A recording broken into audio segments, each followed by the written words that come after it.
You do a What? great job. What? I said thanks to you too. You do a great job. Oh, thank you. Thank You're you. welcome. I try. Giving back. Giving back is what this is about for me. Giving back my 40 years of nursing and knowledge and commitment and um, expertise. What I like to feel is expertise. And yeah, you guys are it. You're our you're our next and upcoming group of nurses. Yep. So yeah, yeah.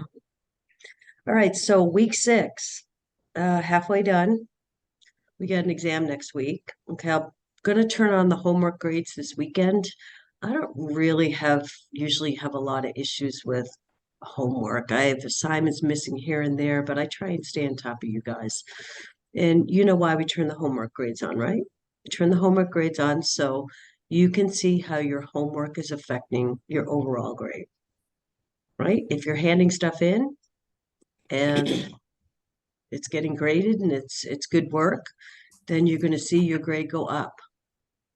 I mean, if you are not turning in homework, you're going to see your total grade go down. So all we really have at this point for homework grades, well, after Sunday, I might wait till Monday morning to turn on homework grades. All we have is 2 NCLEXs. That's it. Everything else is already factored in, right? Your exams, your after today will be 4 quizzes. That's all factored in already, right? So it's really only 2 NCLEXs. Okay. Okay. So how you come with your group project? Everybody make contact with each other. Yeah. Um, I'm not, No. I no. Oh, Whitney, yeah, you sent me. So I Is it responded. okay? Is it okay if I say something to her now because I see her? Who? We have one person that we haven't heard from in our the email I sent. Okay. Maybe you Miss can put him. Mariah Lachey Giddens. Okay. Mariah, can you get in touch with Whitney today? I replied back this morning. Yeah. Okay, good. Okay. All right. She messaged Thank us. you. Great. Okay. So everybody's on board. And remember, this is a paper. Okay. This isn't your PowerPoint. Okay. It's a pretty simple assignment. Everybody split up the different parts of the assignment. Somebody take the lead on getting it back, get it back to Whitney, get it back to Caprice, get it back to whoever. And then you guys just put it together in one document, and that's what you submit. And it's submitted in the discussion thread. Okay. It can be submitted 2 ways. If you want to submit it as an assignment, or excuse me, as an attachment, or if you just want to copy and paste it and submit it in the thread. Either way, it doesn't matter. I don't want you to stress out about this. But what you need to remember is everybody in the group needs to submit the final paper. I don't submit to me your part. Get it back to your leader who's coordinating it. And I fully acknowledge that I'm going to see a lot of duplicates, right? So for Whitney's group, I'm going to see 4 copies of the same thing. Matthew's group, I'm going to 5. Hey, you got 5. Matthew's group, I'm going to see 4 copies of the same thing. Tamara's group, I get it. But if you don't submit, it doesn't load into your grade book, into the grade book for you. Does that make sense? Yep. So everybody submit a copy. This is not a PowerPoint. Your PowerPoint is your week 10 vulnerable populations assignment. So That's while your you're on PowerPoint. here, Taylor, has everyone submitted their references so that we can get ours sent in? I believe so. Okay, great. And Okay, so remember, the PowerPoint is totally different from this project then. Because I think there was some confusion in one of my classes where we were sitting all together in the classroom that we thought the PowerPoint went with this, but this is something totally different. yeah, if you read your module and the Okay. assignments due, you got three different assignments, all worth 5%. Okay. Your Okay. HESI prep is due in week 9. Your group project is due in week 7. Okay, your HESI prep, you already have the paper for that. Your group project is just a Word document. Okay, due in week 7. And remember, next week, it's due Wednesday.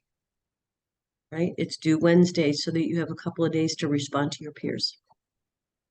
Okay, and then your vulnerable populations in week 9 is your PowerPoint.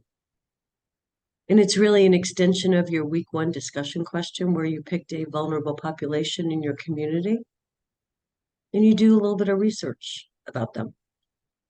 And the guidelines are in week 10's module.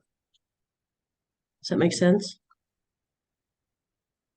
So week 9 and week 10, that's 10% of your homework grade. Your HESI prep is 5% and your vulnerable populations is 5%. Right? So I hope you're working on those. It's going to get busy here in the next couple of weeks for you guys with all these, week 9, you have your HESI prep due. And that's exam review week for week 3, exam 3. Then week 10, you have vulnerable populations and an exam. And then week 11, you jump into HESI. So it's going to get a little busy here. So be working on those projects. Okay. So 2 of our exams review sessions have already happened. For my sections, I've already had okay attendance. So I did mine Wednesday. You already have the recording. Professor Ford did hers last night. Looks like there were about 5 or 6 people there. I have the recording as of this morning, so as soon as class is over, I'll post her recording for the exam review. And then Professor Kershaw does hers on Sunday. I forget what time. I sent you guys the schedule again this week. I think it might be 6 o'clock. If somebody can check that. 6 o'clock Eastern time. So she'll do hers Sunday evening. And you guys don't test till a week from today. So I'm going to try and get that out Sunday evening, at least for my Monday students that are going to test on Monday. Okay. What else do we need to update on? Anybody have any questions about anything? Okay. So for exam 3 is weeks 4, 5, and 6. We covered weeks 4 and 5 last week, and we'll cover week 6 today. Okay. When I don't know who asked me about, Tamara asked me about PowerPoints. You guys do know where to access your PowerPoints, right? They're right in your module. Okay, that was an addition this term. We were attaching them to our announcements, but that was an addition to the modules this term, which is great that the PowerPoints are built right into your modules so you can pull those up. And I didn't mean PowerPoints. I meant the blueprints, the notes for Oh, right. And then everybody got their concept study guide, right? Okay. All right. And you're probably figuring out that the concept study guide is simply a summary of the notes. A lot of classes don't send out weekly notes, but I think it's helpful for you to prepare. Right? And so you're probably seeing a lot of duplicate information in different places. All the dots are connected here. Okay, your notes are the real detailed information that we review in class. And you should be supporting those notes with readings, your assigned readings. And then your concept guide is a summary, right? It's just outlining the important areas of information to understand that concept. And as I said since the beginning, if you have a good understanding of the concept guide and you can apply that to a clinical patient, then you'll do great on the exam. Great. What I heard a lot, well, I've done a lot of tutoring with a lot of people, and my most common statement from students is, I didn't prepare well enough. I can't help you with that. Okay. I always look to see if it's a knowledge issue. Are you not understanding the concept? I'm not finding that. I'm finding it's a preparation issue. This is a really busy term for you guys. I get it. Most of you have taken 3 classes. I get it. Whitney's taken 4. I get it. But you have to, like I told you in week 1, you have to pass this class to move on. You have to carve out some time for this class to study. It's not a big workload class. Okay, so I really would encourage you to step it up for exam 2. Watch these recordings if you haven't been able to get to a review and you can't go Sunday, watch these recordings. Watch my recording. I actually did quite a long review this time. It was almost an hour. So, and it focused on the study guide, the concept guide. Okay. So those are my suggestions, is carve out the time to prepare for the exam. All right. So we all need to get over the finish line. Every one of us. Okay, there's no room for not getting over the finish line here. Okay? So that's my motherly mantra this morning. I just had a birthday this past weekend. Getting old. Oh, Getting old. Well, happy happy birthday. birthday. Oh, I'm getting so Hey. old. That's what my kids tell me, Mom, you're getting so old. No, you still look young. Yeah. All right, let's cover. Anybody have any questions about what I just went over? Okay. No questions, but anything. You guys are doing great. I love this class. You guys are doing great. You guys are a good group. All right, so let's cover our week 6 content. We're going to cover occupational health, environmental health. We'll talk a little bit about teaching and barriers to teaching in the community, and then we'll take our quiz. How's that sound? Awesome. Okay, all right. Share my screen here.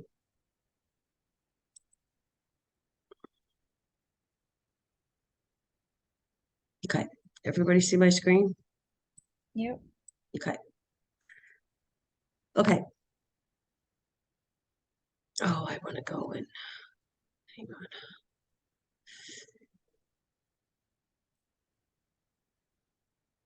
I'm getting so good at moving my things around on my screen.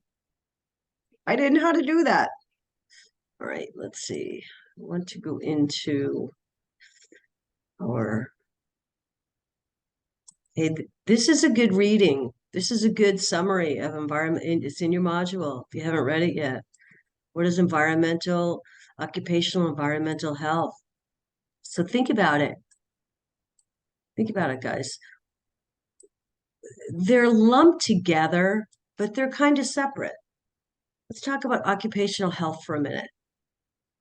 Okay. What does occupational health focus on? What's the setting? It's a work setting. It's work setting. Work setting can be anywhere. Fast food restaurant, hair salon, nail salon, bank, hospital, any kind of work setting, doctor's offices. All right. The occupational health nurse has a huge role to play. Okay. Every workplace has standards of care, standards of safety that are put together by OSHA. Everybody's heard about OSHA, right? Mm-hmm. Everybody run around like their pants are on fire when you have an OSHA visit, right? Okay, OSHA, the occupational safety, where is it? Occupational Safety hazard, safety, OSHA, occupational safety and health. Okay. So the purpose of occupational health is to make sure the workplace is safe, right? And you're following the standards. We're trying to, that occupational health nurse wants to keep people at work. They don't want a lot of absenteeism. They're trying to prevent injuries. They're trying to help manage chronic illnesses. What if you have an on-the-job injury? I'm kind of getting ahead of myself. So let me just back up. Occupational and environmental health, it is a specialty practice. It's like the school nurse or the faith community nurse or the hospice nurse or the home health nurse, right? It's occupational health, or you're an occupational health nurse, you're an environmental health nurse, right? One of the things they do is deliver safety programs to workers, worker populations, and community groups. In the big school district I worked in, we had an occupational health safety department, okay, where they provided guidelines to schools for safety. It was hooked up with the health and wellness program. So, pardon me, they also offered classes on nutrition, right? It's part prevention, it's part primary, part secondary, part tertiary, right? Where prevention, you're providing healthy life balance, healthy exercise, healthy diet. You're trying to do preventative classes. That's the wellness part of it, right? Because we want to keep people healthy at work, right? And then the secondary part is we identify our at-risk groups. Let's say you're working in an occupation that has risks. You're working around chemicals. You have to lift a lot. You're working in a noisy plant, right? Well, you have a lot of workers that might be at risk, right? So you're providing PPE or earphones or whatever you need to do. And then tertiary, really important in occupational health. Think about it. We spend about a third of our time at work, right? Think of all the things people have going on in their lives. Issues with themselves, issues with the family, issues with finances, issues with mental health, issues with substance abuse. People bring that stuff to work, do they not? You can't prevent that, right? And so the occupational nurse really is a critical part of that health team to be able to do his or her best to educate and train on proper lifting, train on proper handling of chemical, if you work with chemicals. Okay, so the practices of occupational environmental health focus on the restoration of health, prevention of illness and injury, and trying to protect from worker-related hazards. Remember that there is absolutely no work environment that is risk-free. Think about it. If you work in a fast food restaurant, or if you work behind a big oven or grill, you have risk for burns, risk for slipping. Let's say you work in a office building that has steps, or an office building where nobody shovels the snow or removes the ice and people slip. I mean, think about a nail salon, a hair salon. I mean, every single place you work has a risk. There's no risk-free work. One of the jobs the occupational health team or nurse needs to assess is, what are all the job descriptions of people? I mean, think about a hospital. Think about all the different kinds of people that work in a hospital, right?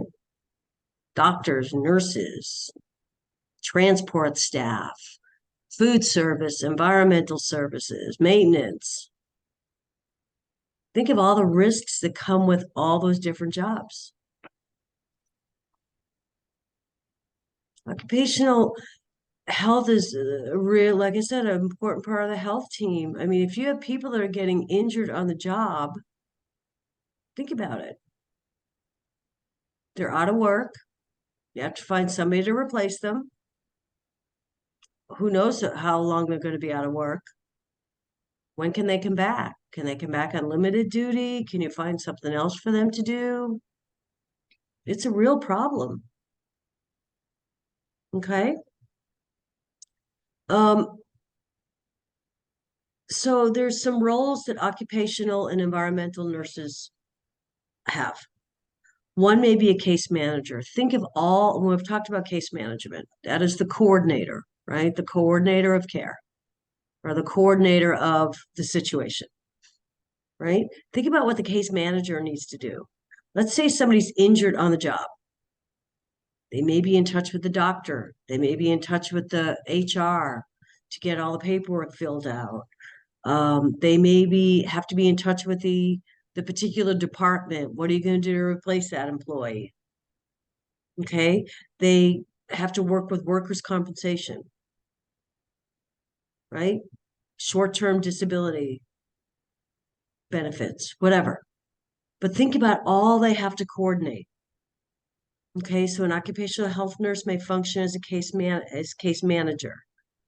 And then we talked about people bringing everything to work.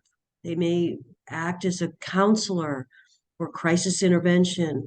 Most organizations, small or large, have access, whether it's on-site or contract, and everybody's probably heard of this, but the EAP programs, right? The employee assistance programs. At least that's what it was called in my district, right? Those are programs for employees to seek out help. Okay, maybe it's mental health help, maybe it's substance abuse help. Okay,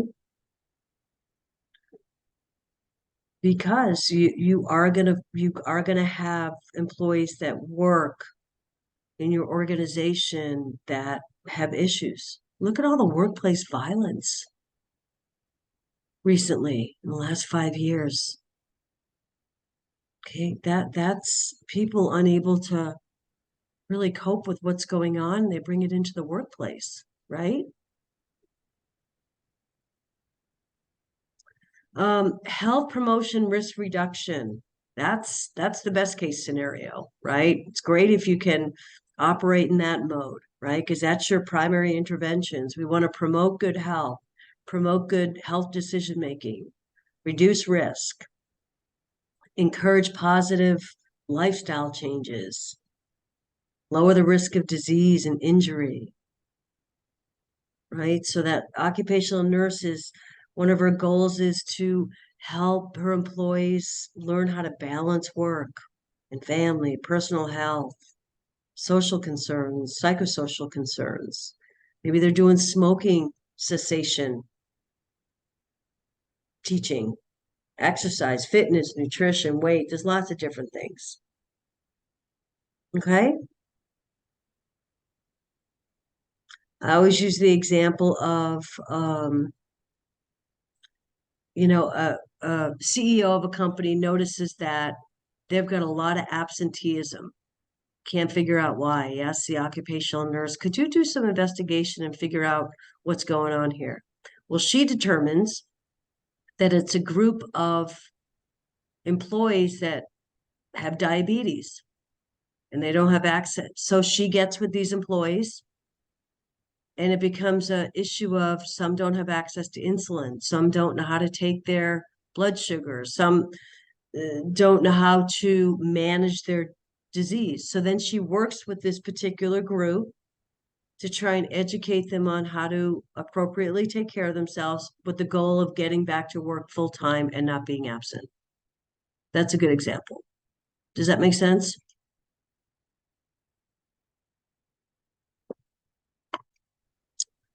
Okay, let's go to the notes here. So let me make sure I covered what I wanted to.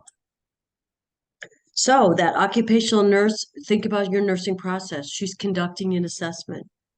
She's walking around the building or she's doing her assessment of what's in the workplace. What's the job description? What are the requirements? What are the hazards? Right? What are we teaching? I mean, everybody who started a new job You go through your orientation training, right? Well, your occupational health department is part of that. They come in or you fill out paperwork to make sure everything's up to date, right? What kind of training do you need? Okay. Every single, no work is completely risk-free. Every single industry has risks. Talked about that, talked about case management, counseling and crisis intervention. Yep. Okay. Health promotion and risk. Okay. Okay, here's your OSHA, Occupational Safety and Health Administration. So every organization is tied to legal and regulatory compliance through OSHA. Okay.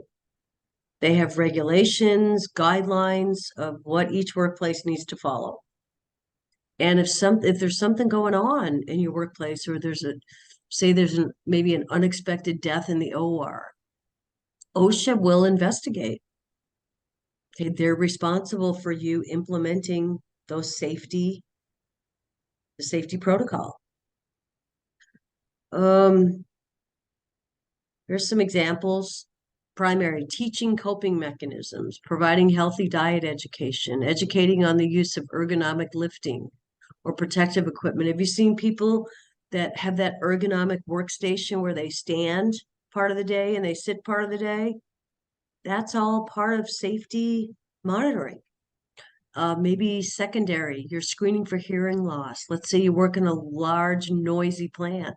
Maybe you're doing annual screenings for hearing loss. Maybe you're doing blood pressure screenings for obese employees, screening for stress and burnout. Tertiary, they've already had an injury, or they've had an accident, or they have a chronic illness. Maybe the occupational health nurse works to bring the employee back for limited duty. Okay. Let's say you have people complaining of back injuries at the end of the workday. Well, you might want to assess how they're lifting and do some retraining with that. Okay. Mhm. Environmental health. All right. Think about your community. I take for granted that my air is safe to breathe. I take for granted the water I drink meets the standards. I take for granted that the old house I live in, the soil below it wasn't built on a waste site, right? And I take for granted that if I go out to eat, or if I go through a drive-through or pick up food, whatever, I take for granted that that restaurant has employees who have prepared the food correctly, right? Who have cooked the food correctly. I just take that for granted. It's wrong, but I do, as probably a lot of us do. Think of our zip code. Think of where you live and all the environmental hazards that are potentially in your communities. Do you live near a transportation hub? Do you live near an airport? I live a half a mile from the largest I-70. It goes from east to west, east coast to west coast, goes right through the country. So there's 18-wheelers, gazillions of them. I can hear them from my backyard. So I live right next to a major highway. And if I put my zip code into the EPA website, and anybody can do it, it will give you back the high risks, the high environmental risks that you have in your community. And mine pulls up air pollution. Of course it does. I live next to a highway. Okay. So let's say you could live in a town that is near an industrial waste site, a dump, right? Or a power plant, or live in a community that is industrial. You could live in a city or town that's crime ridden. or that's overly populated. Just think about all the environmental risks within your own community. Okay? Environmental hazards are responsible for 1/2 of the total burden of disease all across the world. They contribute to over 80% of communicable, non-communicable diseases. Okay, kids are the most vulnerable to environmental hazards. Think about kids for a minute. Think about lead. Think about lead in your, if you live in a lead exposure is considered really from 1978 and back. Okay, so houses, schools, daycare centers, buildings. Anything 1978 and back is considered risk for lead. But think about kids. They're the most vulnerable. They're small. They put everything in their mouths, right? They pick paint off windowsills if you're living in an old building, right? And their exposure to environmental hazards is much more likely to lead to adverse health outcomes for them. I mean, it may be hereditary. They pass on asthma. Asthma is comes from environmental hazards as well, right? Think of everything you have in your house or your apartment or your garage. Think of all the products you have, cleaning products, gardening products, right? Just think of the environmental risks in your own home, right? Environmental, it can be determined by genetics. That's where I talked about asthma, developmental delays, autism, socioeconomic status. We talked about that. Where you live, what you have access to. So if you live in, those who live in poverty are more likely to be exposed to environmental hazards, maybe crowded living conditions, living closer to hazardous waste sites, having poor quality foods available, maybe having more hazardous jobs, living in older homes, maybe living in older communities that have old schools. Okay, so if you're doing you're doing a home health visit and you're meeting with a family and you're doing an environmental assessment, what do we want to know? We want to know where you live, where you work, where you go to school, where do your kids go to school? Maybe do a dietary history. Let's say they eat a lot of fish. Fish is high in mercury. Where do they get their fish? From the local stream or from the market? Right? And what if the local stream is a waterway that is contaminated? Anybody ever watched the movie Erin Brockovich? Erin Brockovich, that movie is an example of an environmental disaster where the water was getting contaminated from a power company and was causing a small town of people to get really sick. And they fought it. They won. Okay. Flint, Michigan, several years back with the water. Remember that? These are environmental disasters. Okay. We talked about lead-based paint before 1978. Young kids eat paint chips. But yes, young kids may eat paint chips in older homes, but usually exposures come from renovations done on homes, schools, daycare facilities. The rules are pretty strict now. The codes and the zoning, that's pretty strict now for lead. Okay. Pesticides, we start to talk about that. Think of all the pesticides that are used in your homes and workplaces and schools and daycares. Okay.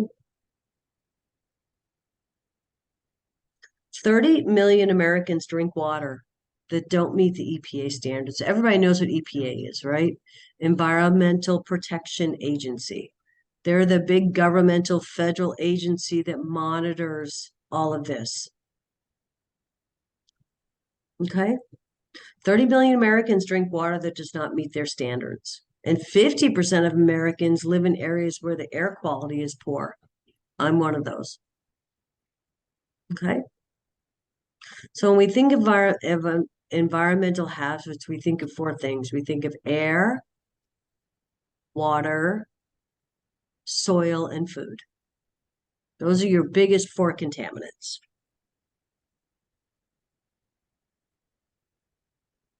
Think about food contamination, salmonella. One of my kids was like 5 years old. We went to a restaurant. He ate undercooked chicken. He got salmonella. He was sicker. He was so sick. He was like 5 or 6 years old. He was in the hospital for like 3 weeks. Okay, but I mean, I don't know about you, but I just make the assumption that everybody's following the rules. Washing it, you see all those signs in bathrooms. Wash their hand. Employees must wash their hands before they go back to work. Well, everybody should be washing their hands. Right?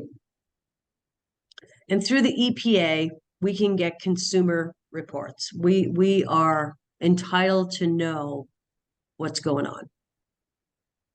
Okay?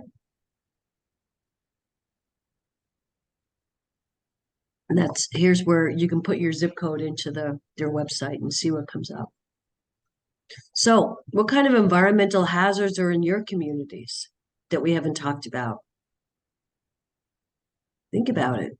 Think about all the risks, right?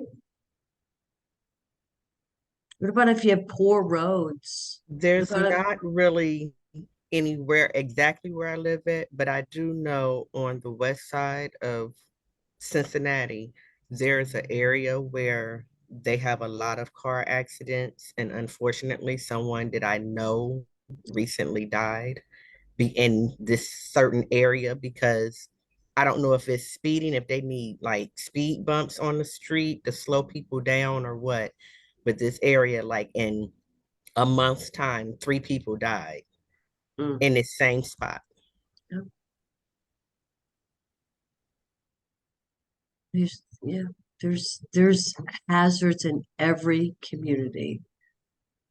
What about Lots a of garbage them. I didn't dump? think about like a power plant. Yeah. What There if are you a live, bunch of those. yeah, what And if what you live about like the landfills? landfills? Absolutely. What if you live near a landfill and it's burning? I mean, we just go on day to day, right? Don't we all? Just go on day to day and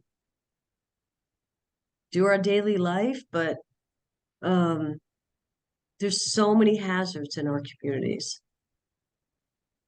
So it's something, that's public health nursing, that's community health nursing. You're dealing with hazards in the community, work issues in the community, or work issues with occupational health. Okay, let's jump to health education. Okay. We know that our role as nurses to educate is one of our most important roles, right?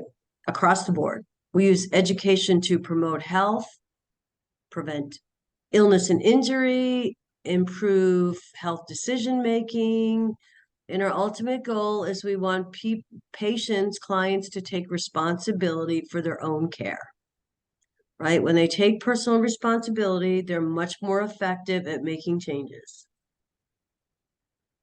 Education actually empowers patients with knowledge, motivation to take personal responsibility. And we as nurses are educating in every role we work in.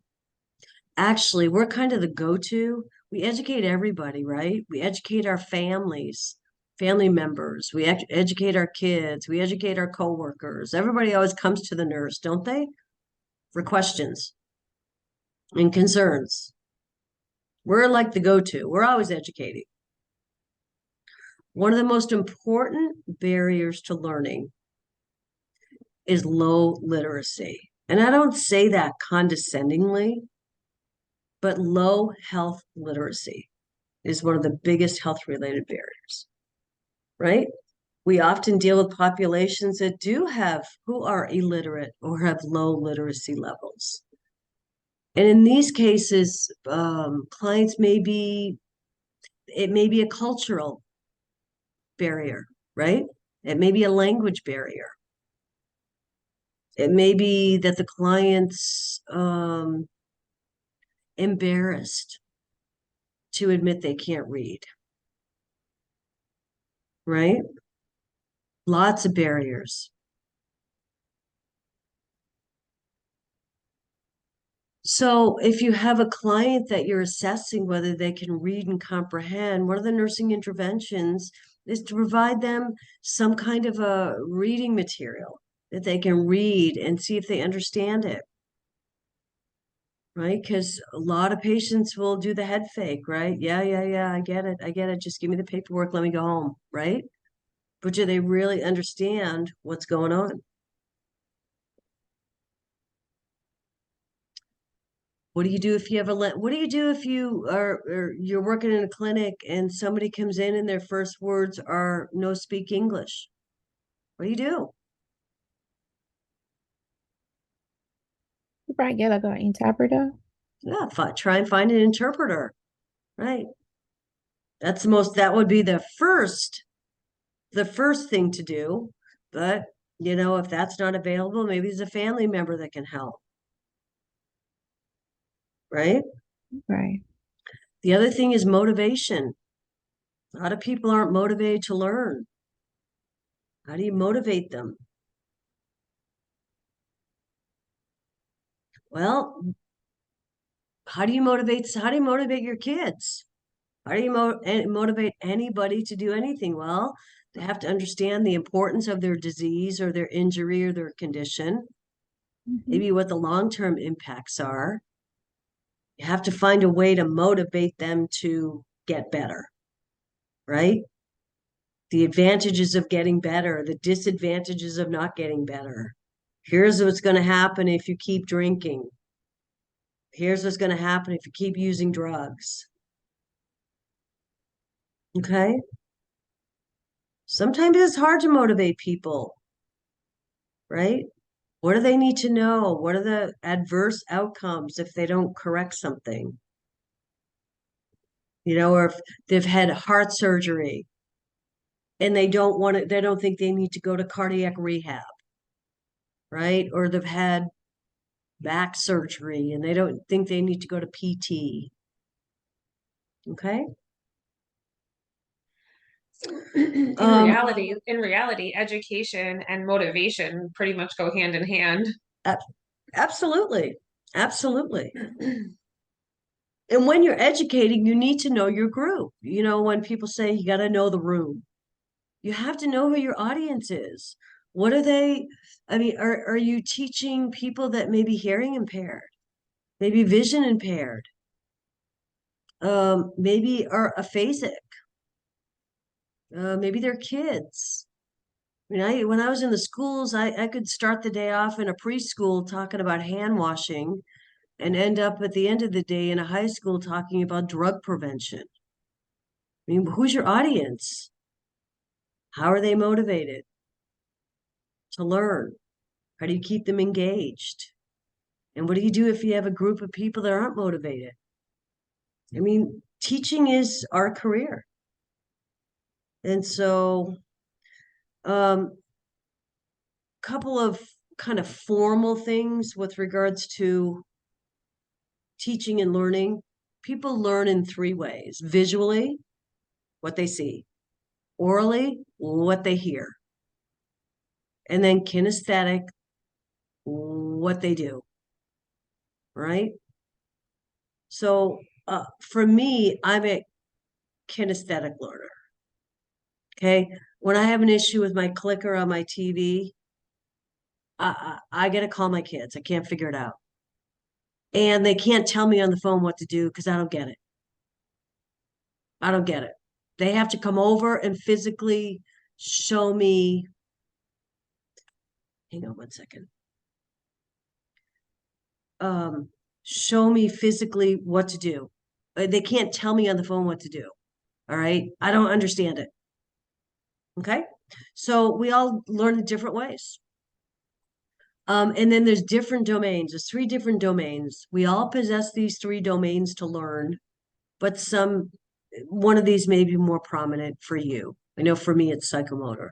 So the 3 domains are cognitive, which is the thinking part. We all have this, right? Just we don't use all of these all the time, and one may be kind of buried, one may be the one we use all the time. Cognitive thinking. So the ability to hear information, read it, understand it, memorize it, use it to solve problems. Then you're affective. That's the feeling part. You know, your whatever the learner's attitudes, feelings, beliefs are about whatever you're teaching. Okay, this affects their ability to learn. What if they are in an in-service about a subject that they don't agree with? Is that going to increase or decrease their motivation to learn? Probably decrease. They don't want to pay attention, right? Then psychomotor is the doing. Okay, it's the moving part, right? So it's learning a new skill, practicing a new skill. So it's easier to learn about a glucometer if you're practicing it. Okay, does that make sense? Yep.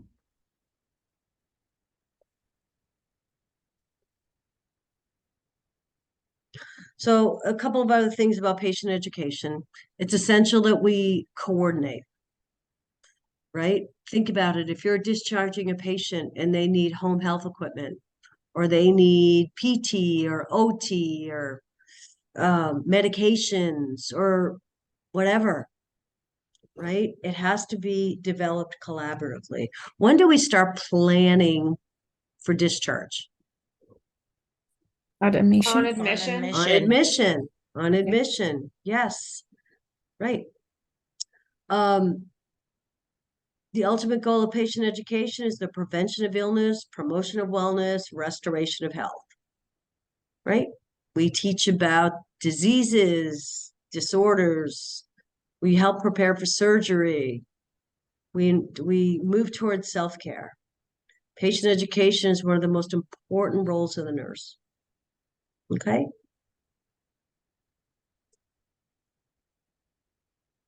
And you can read through the rest of that. So anyway, anybody have any comments about patient teaching and patient education? It's challenging. It's challenging. Think about if you have kids, think about how do you teach your kids that are all at different age groups? They all learn differently, right? They all Mhm. listen differently, hear differently, talk differently. and even if they are the same age groups, they're all each individual, Absolutely. so they learn differently regardless.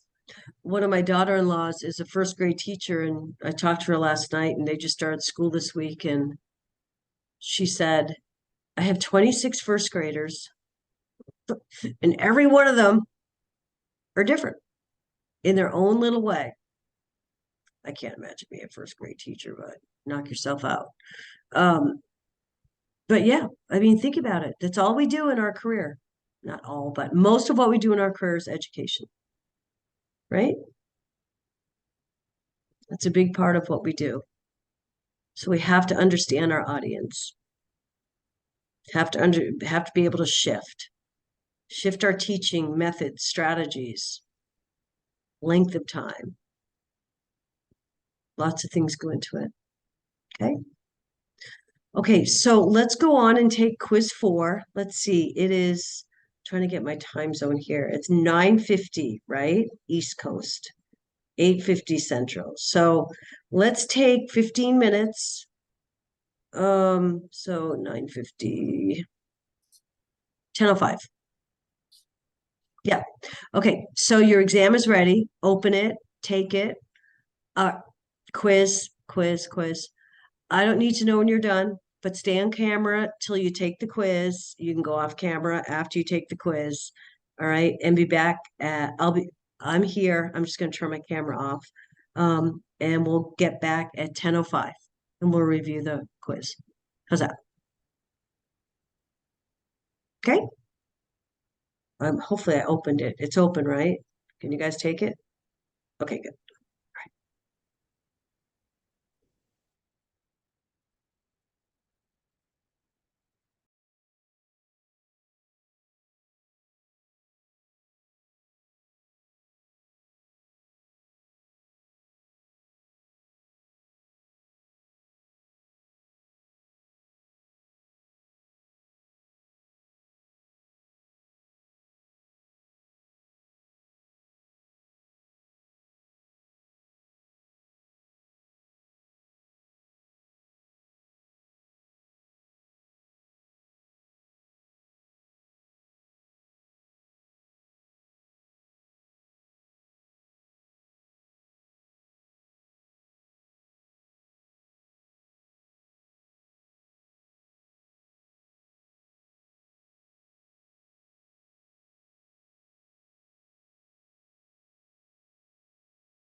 Everybody done? Is anybody not done? Just make sure you hit submit. Looks like most people have submitted. Make sure you hit submit. How'd you do? I did well, but I have two questions for you when we go over them, because the two that I got wrong, I don't quite Okay. understand. All righty. All right. So everybody's done, so we can go over it. Okay. And are you noticing that all your questions are clinically focused? Yes. Yes. All right. All right, let's go through them. You see my screen? Whoop. Let's see. Where am I trying to get to? Trying to get to there. Hang on. Okay.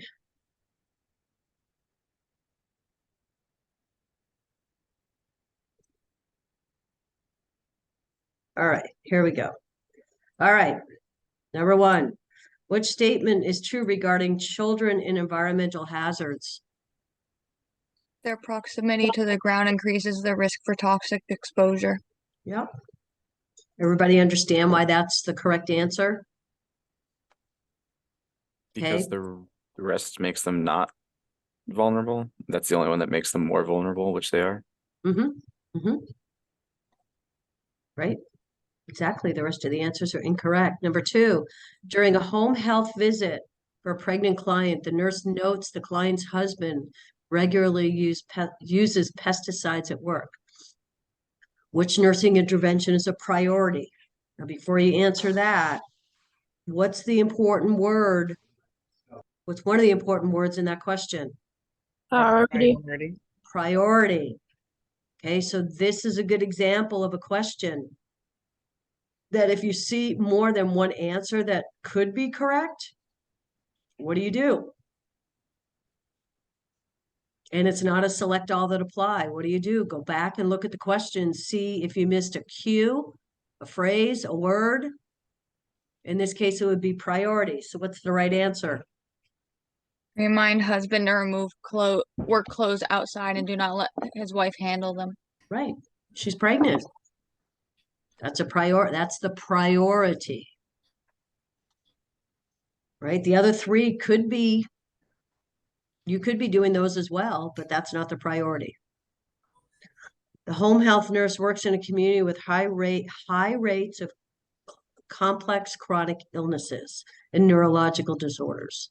So what could be going on? Which environmental characteristic is a priority? Again, priority. So Presence what? of several Presence of manufacturing several plants. Manufacturing plants. Yeah, yeah. Environmental hazards. Right?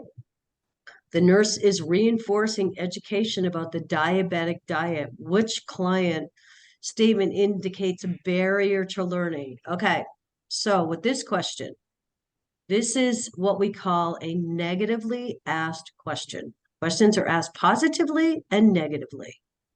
Okay, so which statement indicates a barrier? So that means we want to know what the patient client might say that is either wrong or they've been misinformed or they didn't quite get it and you need to re-educate.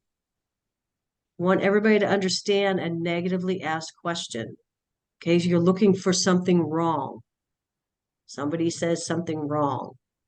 Right, like So I what- kind of use these as a true and false, like when I read the question and kind of reword the question to myself. Okay. So are you saying you understand this is a negative question? What are you saying? Yes, I understood that one. Okay, That good. wasn't one of the ones that I had in Okay. question. So what's the Sorry. right answer here? I think I'd I would rather rather use the keto diet instead of this Yeah. one. Right.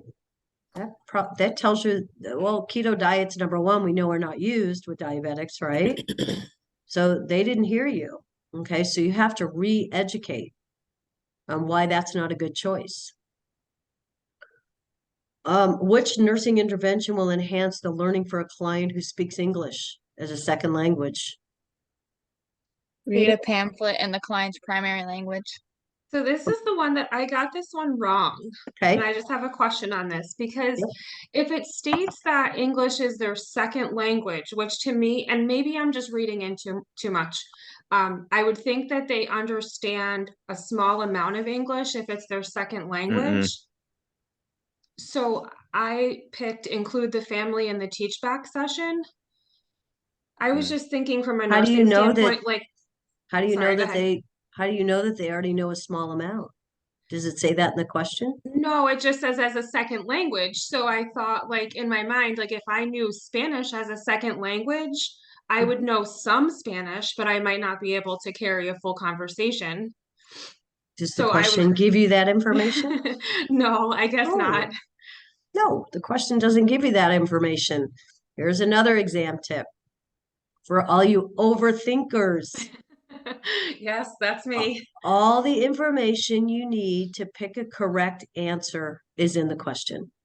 If Okay. you're adding stuff in your own brain into the question, like Donna made a couple of assumptions. How do we know Donna's assumptions are true? I mean, no. We just Right. know that English, let's assume that English, kind of speaks English as a second language. So I don't know how much they know. We need to focus on what their primary language is. Okay, how do Okay. we make sure they understand in their primary language? So, when you do you make phone calls or whatever, and it says press 1 for Spanish, press 2 for Russian, press 3 for Vietnamese, press 4 for whatever. I mean, people require primary language information, right? So the other 3 answers provide a recording. Well, let's just assume they don't understand English. So what would providing recording of teaching to view later, what would that do? Right, that would do nothing, because if they don't Nothing. understand it, then why would we give them a video? Right. And why would we include the family in the teach back session if we don't know that anybody speaks English? That's true. I understand now. And then we certainly wouldn't give them a dictionary and send them off and say, figure it out. Okay. Home health nurses reinforcing education on the use of a glucometer. Which approach would be most effective? So again, a key word, most effective. Demonstrate. them. Demonstrate using the using it. glucometer, then observe them. Yep. That's that psychomotor learning, the hands-on. Home health is reinforcing education with an 8-year-old client with type 1 diabetes. Which approach would be most effective? So you have to think growth and development here. Which would be most effective for an 8-year-old? Teach through play with toys or dolls. I got this one wrong too. Okay, 'Cause- so 8-year-olds, think about it. Think about so by process of elimination, do 8-year-olds do long comprehensive sessions? No. Why would you only teach the parents rather than the child? Because you're wanting the child to start, it's already saying it's reinforcing education. So, Okay. so I you guess do, I just thought, like, for 8 years old, I thought that was a little young to teach the child. And I don't know, I would just think, like, in my own world, I would want to learn myself as a parent. well, yes, but wouldn't you want to include the child in the teaching too? Yeah. Yeah.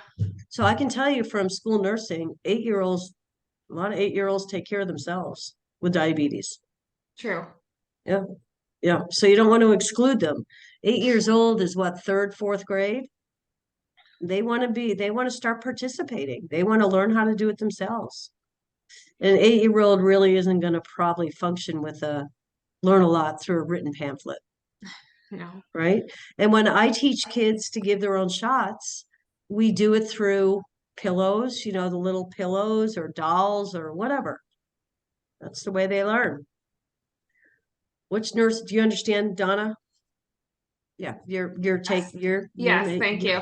You're putting information in there that doesn't exist. I just happen to overthink everything. So, but at least I now understand, like when you explain it, I now understand the reasoning behind it. So it helps a little bit more for future Okay. reference. Good, good. Which nursing intervention is a priority when you're trying to motivate somebody who, for a client that's not motivated to learn? Establish trust and rapport. Right.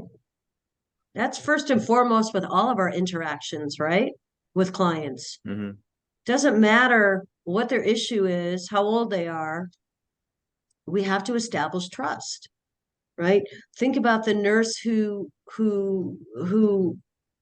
um comes into a client's room is, oh, okay, gotta get it done. Hurry up. I got 8 other patients and I gotta do your vitals like right now, like, right? Versus, hi, good morning, how are you? How was your night? The communication, the approach, the nonverbal makes all the difference in the world. And so to establish that positive, trusting rapport with that client at the beginning will make a world of difference, True. right? Right. I mean, I'll give you an example. I'm in South Dakota. I flew in here last night. We're here to meet my son's fiance's parents. And this is like, I'm not in Kansas anymore. Okay. Anyway, it's a conference center. So I had to find a place to teach this morning. And their business center is like wide open in the middle of the lobby. So I'm thinking, okay, I'll just go to a room in the conference center. No big deal. So I go around the corner this morning. This is all about trust and rapport, but I go around the corner this morning to talk to the front desk person. I go around the corner like, hi, good morning, how are you? And this guy was standing there looking at me like, why are you talking to me? I mean, like, didn't even acknowledge my existence. Like, I had a big smile on my face.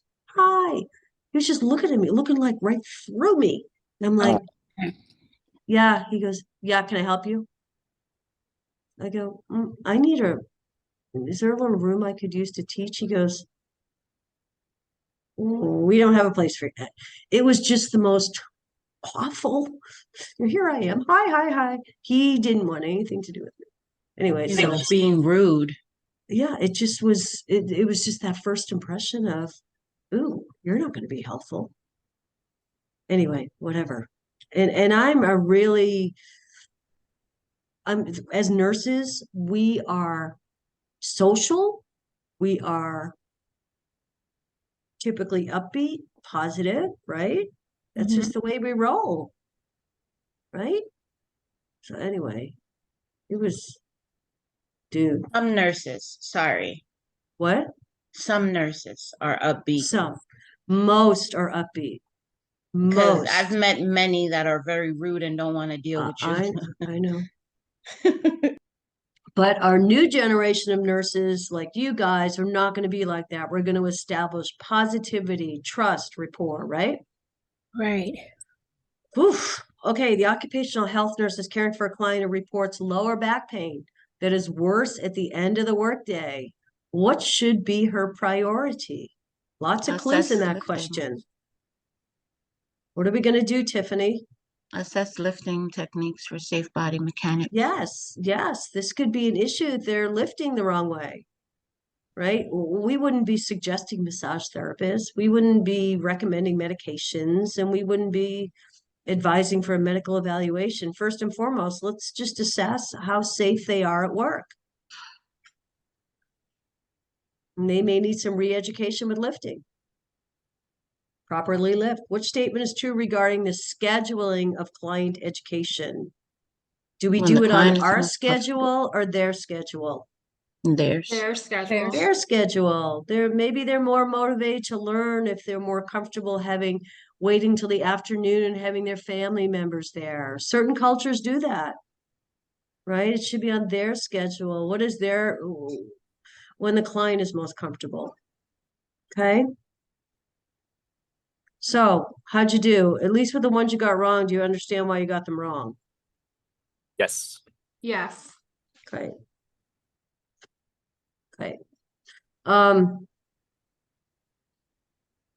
That's it. That's all I have for today. Keep preparing for exam 3. All right. Eh, Just, do you guys have any other exams next week? Are Yes, they, what days? It's on Wednesday. Wednesday. Same Our day? Oh, on capstone. Wednesday. Well, I have 2 sections that have, on my Wednesday sections, have an exam the same day. Mhm. So at least you've got Wednesday to Friday. So focus on your exam for Wednesday, right? Do some prepping over the weekend. Focus on your exam for Wednesday. And then after Wednesday, you have the rest of Wednesday and Thursday. Like I told you, if you have a good understanding of that concept guide, okay, you'll be fine. You'll be fine. Now, if anybody, after you do your due diligence of studying, okay, if there are still any concepts that you are having trouble with, please reach out to me next week and we'll schedule a tutoring session and go over what you're struggling with. Okay? But I need you guys to do your part too. Okay? I'm happy to review anything, any of the concepts with anybody next week. Okay, thank And you. please watch my recording. Please. Whitney's shaking her head. Did you watch my recording? Well, some of you were in there. Was it Not yet, but I make it a point to watch 2 on Yeah. each test. I watch 2 different recordings. Yeah, and you'll have a third one. The other thing too is if you struggle with math, okay, please go back to week 1. I sent you an announcement with Professor Bogart's tutoring session. It's on her YouTube channel. Has anybody taken advantage of that yet? Yeah, It's excellent, Candy. What'd you think? I think it's excellent. It's excellent. It's basic math conversions and setting up, it's basic. It's what the questions are all about on these exams. These exam math questions are basic questions that you have to know. So if anybody struggles with math, go back and watch Professor Bogart's tutoring. It's excellent. Okay? Anybody have any questions? No, ma'am. I do Good. have a quick question. I know you went over it a little bit last week, but for our HESI prep assignment, Okay, thank you. The question, I mean, what we need to put down for our nursing guidelines is basically what Okay, we would assess or our interventions for each issue. thank you for bringing that up. I get all kinds of completed HESI preps. Remember, this is your study guide for the HESI. You put in there what you want in there, looking through the nursing process. I don't need you to list out A, D, P. No, I need you to have an awareness of what the topic is. That's it. Think broader in the nursing process. You have a client presenting with a possible anthrax exposure. Well, what's anthrax? This is what I'm thinking. This is what you might want in there. What's anthrax? What might they present with? How is it treated? How is it transmitted? Right? So vulnerable populations, migrant population. What do we want to know about the migrants? They're more vulnerable. They have pesticide exposures. This is your study guide. So you do what you want, you put in there what you want to remember. Some students have 2 or 3 sentences, others have 2 or 3 paragraphs. Remember, this is your study guide. And remember that every box on that HESI study guide represents a question. That topic is a question. I've gone back to the HESI, can't see what the questions are, but I can see what the topics that you're asking about are. Every box on that HESI, I really spent a lot of time last term redoing that so that it wouldn't be overkill. and having boxes that didn't matter. Right? So there should be 50 boxes and there's 50 questions. Does that make sense? Tamara, that's kind of the long way to answer your question. Can we do it on a different piece of paper or different, okay, it doesn't have to be turned in on that grid? Well, I would prefer it to be. Okay. What most students do is just save that. I transcribed it into a Word document. Okay. Save it on your desktop Okay. and be filling it Perfect. out. Now, we're done with week 6, so a lot of those boxes can be filled out. I mean, I took notes in them, but I'm just thinking like if we were talking about just now, like what it is and how it's presented and how it's treated, like that, I feel like that's a little bit more information than I'm gonna fit in those little boxes. Don't do overkill though. I mean, when you go to review those boxes, it's your notes. Okay, yeah, I Okay. remember this. I remember this. We talked about this. Put it in there. Okay. It's for you. It's for you. It's for your study purposes. Okay. Thank you. Does that help? Don't make this a complicated assignment. Just, I would, now that we're done with week 6, if you have a minute, I would probably try and go through and fill out what you can, because probably 2/3 of it is completed. So that when you get to week 9, you can just hit submit. I think I've already had like 3 or 4 submissions of the HESI prep assignment. I don't care if you turn it in early.